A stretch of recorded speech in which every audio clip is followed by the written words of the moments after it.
gotta take a shot. You have to live at the edge of your capabilities. Work through the weakness. Fight through the temptation. Hold the line.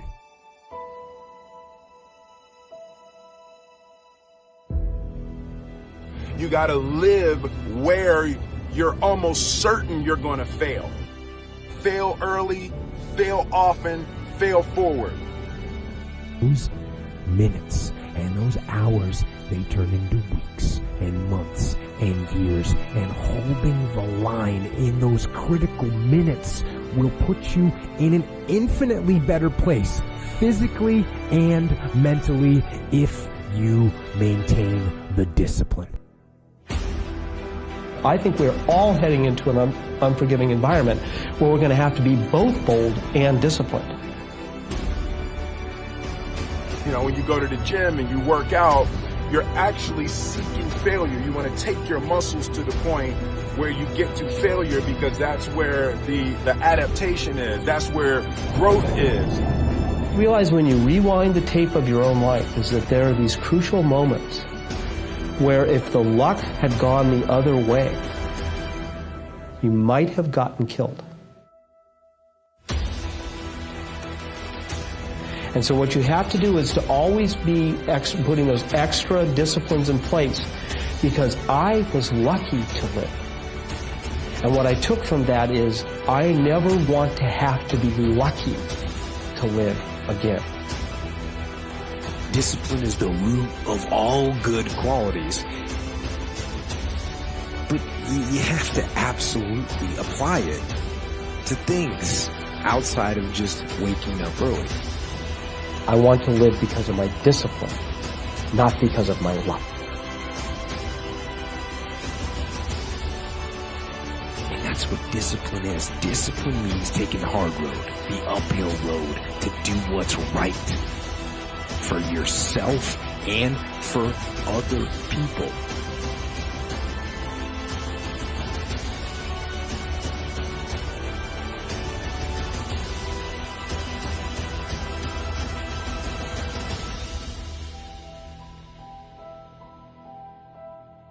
And most importantly, it'll put you on that path to freedom.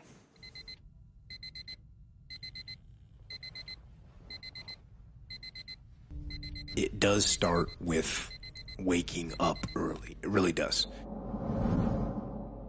So often the easy path that calls to us to be weak for that moment, to break down for that moment, to give in to the desire and the short-term gratification.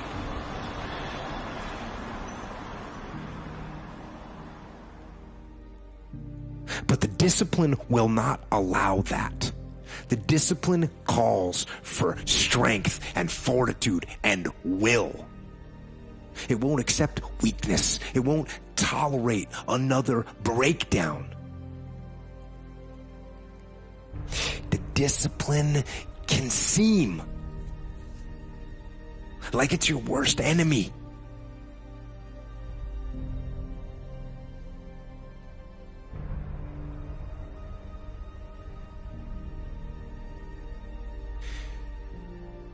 But the reality is,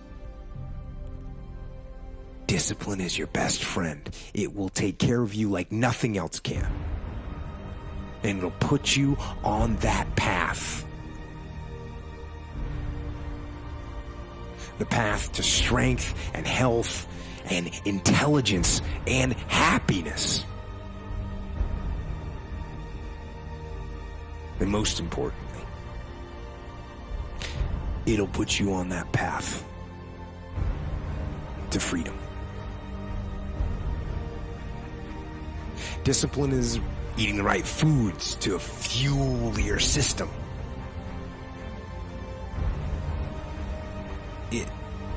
It's about disciplining your emotions so you can make good decisions. It's about having the discipline to control your ego so your ego doesn't get out of hand and control you. It's about treating people the way you would want to be treated. And doing the tasks that you don't necessarily want to do, but that you know will help you or help your team. It's about facing your fears. It takes discipline to face your fears so you can conquer them.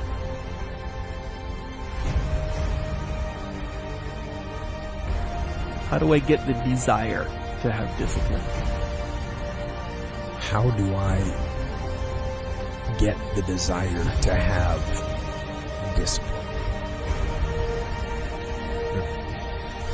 I keep getting asked this type of question. How do I get discipline? Or how do I want discipline? Or how do I maintain discipline? And the answer, it's a simple answer, but obviously it's not easy. And there's all kinds of little tricks and methods that people talk about. I've never met a person who was not successful that didn't have a great amount of self-discipline within their life. Self-discipline and being able to perform and being able to keep your life on schedule and being able to keep commitments and promises and meet deadlines is essential to success. None of us can afford to have a life that is controlled by someone else or a life that is basically controlled by our emotions. Do the little things people say and wake up early. I say that. And write things down and take cold showers and tell everyone what you're going to do. So broadcast it and make promises or make bets with your friends. But the fact of the matter is that the reason discipline is hard to maintain is because it is hard to maintain. I learned many years ago that there are two kinds of people. There's the type of person who says, I'm going to wait till I feel like it before I do it. And then there's a person who says, I've got to do it so that I feel like it. That's what makes discipline hard. It's hard.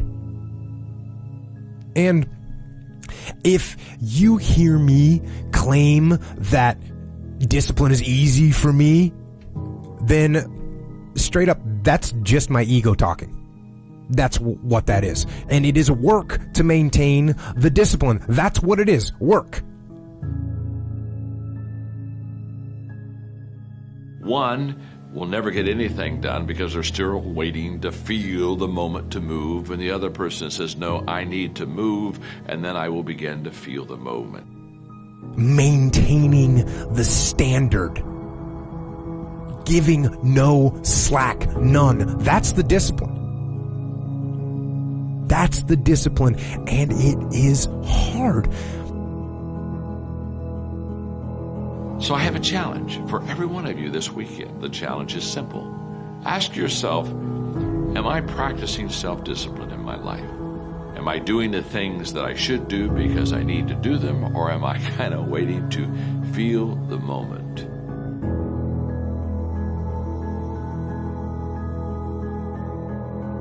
And if there's one thing I would say that does make it easier, it's to envision what it feels like when you're done. What it feels like after you've worked out, or you've held the line on your food intake, or you've pushed through some monotonous project that you have to do, and all those things. When they're done, they feel good. It's real simple. If you don't work out, you don't get a muscle, right? So I always tell people there's a daily practice like priming. If you don't do that, if you get up and you just have no discipline whatsoever, you get no value of anything. Diets don't work when you don't do them. Exercise doesn't work when you don't do them. But most of the people have some experiences that they want to shift. And once you shift those things, your whole life changes. But life is constant growth.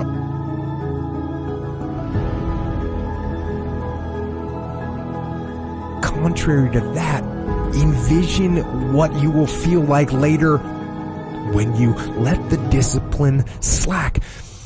You know the feeling. Feeling weak. and defeated and you know that you're falling behind. Hold the line. Maintain the discipline. It is not easy, but it is worth it. Because, yes, because discipline equals freedom.